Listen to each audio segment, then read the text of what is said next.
عبداللہ ابن مبارک رحمہ اللہ کا دور کا مشہور قصہ ہے، کئی سارے علماء نے اپنی کتابوں میں لکھا ہے کہ وہ جنگل میں جا رہے تھے، انہوں نے دیکھا کہ ایک بوڑھی عورت بیٹھی ہے، تو انہوں نے پوچھا کہ اماں جی یہاں کیوں بیٹھی ہو، خیر سے بیٹھی ہو، جنگل میں ویران جگہ ہے؟ تو بوڑھی اماں نے کہا کہ میں یضلل اللہ فلا ہادی لہ، جس کو اللہ بھلوا دے اس کا کون راہبر ہے۔ اس کا مطلب تھا کہ میں راستہ بھول گئی ہوں۔ پھر انہوں نے پوچھا کہ اماں جی کتنے دن سے یہاں بیٹھی ہو؟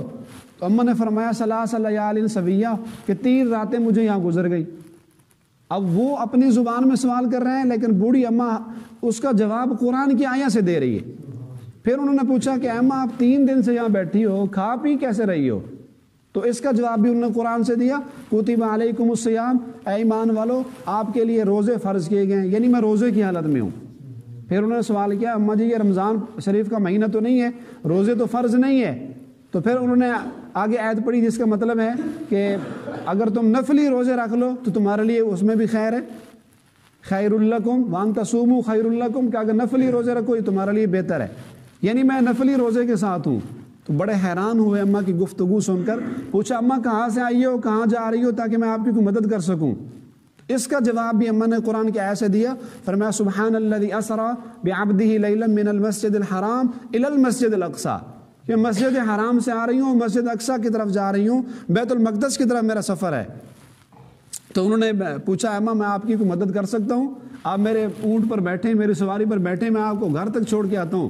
تو اماں نے قرآن کی آیت پڑھی وَفْعَلُوا الْخَيْرَ لَعَلَّكُمْ تُرْحَمُونَ، کہ نیکی کے کام کرتے رہا کرو تاکہ اللہ تم پر مہربان ہو۔ تو انہوں نے اپنے اونٹ کو بٹھایا اور اماں جی اس اونٹ کے اوپر بیٹھ گئیں۔ اب وہ اونٹ کو پکڑ کے جا رہے ہیں۔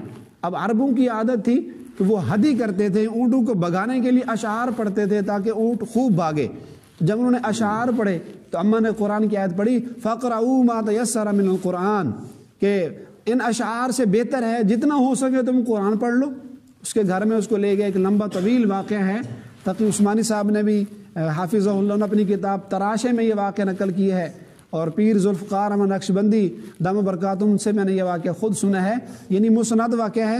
تو جب اس کے گھر میں گئے، مختصر کر رہے ہیں، تو اس اماں نے اپنے بیٹوں کو کہا کہ اس مہمان کا اکرام کرو، اور وہ بھی قرآن کی آیت پڑھی۔ یہ بہت حیران ہوئے ان کی گفتگو سن کر کہ ہر بات کا جواب قرآن سے دے رہی ہے۔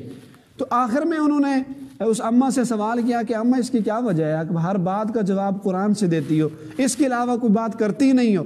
تو اس کا جواب بھی انہوں نے قرآن کی آیت سے دیا ما یلفظ من قول الا لدیہ رقیب عتید، کہ جب سے میں نے یہ آیت پڑھی ہے ما یلفظ من قول، کہ جب بھی آدمی اپنی زبان سے کوئی بات نکالتا ہے، کوئی لفظ بولتا ہے، الا لدیہ رقیب عتید، اللہ کی طرف سے ایک چست الرٹ فرشتہ بیٹھا ہوتا ہے، فوراً اس کو لکھ لیتا ہے۔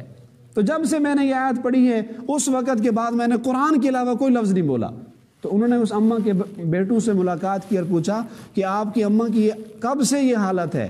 تو ان بیٹوں نے کہا 40 سال ہو گئے ہیں، آج تک ہم نے اپنی اماں کی زبان سے قرآن کے علاوہ کوئی جملہ نہیں سنا۔ تو دیکھو جو اللہ والے ہوتے ہیں، اولیاء اللہ ہوتے ہیں، تو وہ ہر وقت اچھی بات کرتے ہیں۔ اب اس بات کا اور اس طرح کے احادیث جن میں حفظ لسان کی ہمیں زبان پر کنٹرول اور زبان کی احتیاط کی ہدایات دی گئی ہیں، ایسی آیات علماء پر، اولیاء اللہ پر کیسے مؤثر تھی؟ اس اماں نے 40 سال تک جب یہ آیت پڑھی، جب بھی ہم لفظ بولیں گے فرشتہ اس کو فوراً نوٹ کر لیتا ہے، چاہے وہ اچھی بات ہو یا غلط بات ہو، کسی کا ہم نے دل دکھایا ہو، اس کا حساب ہمارے ذمے ہے، وہ آخرت میں ہم نے اللہ تعالیٰ کو اس کا جواب دینا ہے۔ تو حدیث پاک میں آتا ہے آپ علیہ السلام نے فرمایا اس آدمی کے لیے ہلاکت ہو جو لوگوں کو ہنسانے کے لیے جھوٹ بولتا ہے۔ اب کئی لوگوں کی عادت ہوتی ہے جب بھی مجلس میں بیٹھے تو ان کی کوشش ہوتی ہے کہ ایسے ایسے واقعات من گھڑت ایسی فضول باتیں بنا کر لوگوں کو ہنسائیں۔ تو آپ علیہ السلام نے ایسے آدمی کے لیے 3 دفعہ بد دعا فرمائی۔ پہلے فرمایا ویل، ہلاکت ہے اس آدمی کے لیے جو جھوٹ بولتا ہے اس لیے لیضحک بہ الناس، تاکہ لوگوں کو ہنسائے۔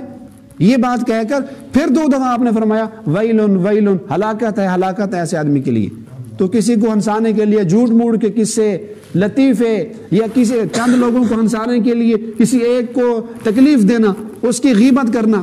اب مجمع لگا ہوا ہے، مجلس گرم ہے، اب ایک آدمی کی بےزتی کیا جا رہا ہے، ایک آدمی لوگ اس پر ہنس رہے ہیں، ٹھٹھا کر رہے ہیں، اس کی مذاق کر رہے ہیں اور اس کی تحقیر ہو رہی ہے، تو شرعاً اخلاقاً یہ بات جائز نہیں ہے۔ اللہ پاک سے دعا ہے کہ اللہ ہمیں صحیح اور میٹھے بول بولنے کی توفیق عطا فرمائے۔ وما علیہ الا البلاغ۔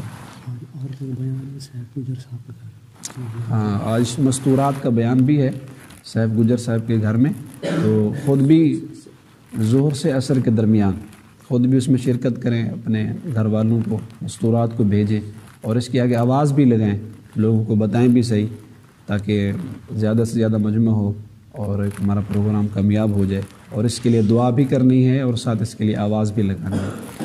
بسم اللہ الرحمن الرحیم، الحمد للہ رب العالمین والعاقبۃ للمتقین والصلاۃ